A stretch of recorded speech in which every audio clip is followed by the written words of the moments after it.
Bonjour, Natalie here. Welcome to FrancoFoods. Today, I'm very excited. We're making a very traditional Quebec and Franco-American breakfast spread, Creton. With me today to make her grandmother's Creton recipe is Melissa Gray. My name is Melissa Gray. I am coming here today with my grandmother's recipe for Creton. I have modified it from a recipe that I found on the internet so that it is most like what my grandmother used to make. Melissa works with my husband, and one day she gave him a sample of her Creton. He brought it home and I tasted it, and I knew right then and there that I wanted Melissa to share with all of us her recipe, and she graciously accepted. So most of the traditions that are Franco-American are rooted in my grandmother's cooking.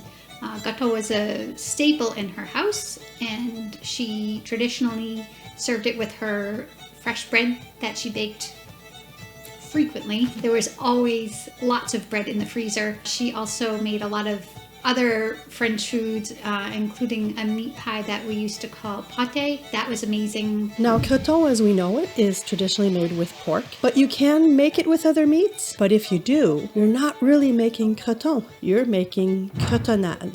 You need to take like about a large slice or a slice and a half of bread and just break it up. It'll all fall apart during the cooking process. I don't know what the bread does, but it's always been part of the recipe.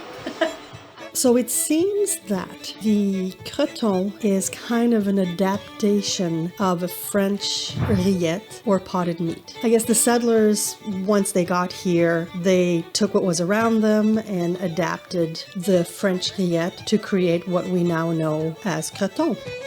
About an hour and a half it needs to render down until it's a nice velvety texture. It should still be wet by the time it's finished. The remaining liquid in there should be almost gelatinous, and then at the end you add those nice warm spices, the nutmeg and clove, and it all comes together beautifully.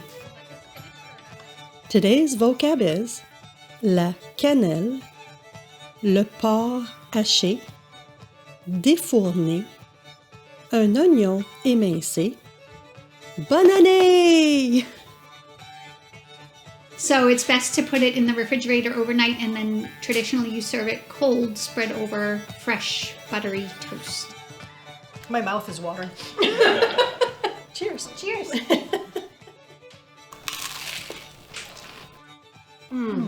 This is so delicious. Thank you so much for sharing this, bringing back a piece of my childhood and my household. Thank you for having me.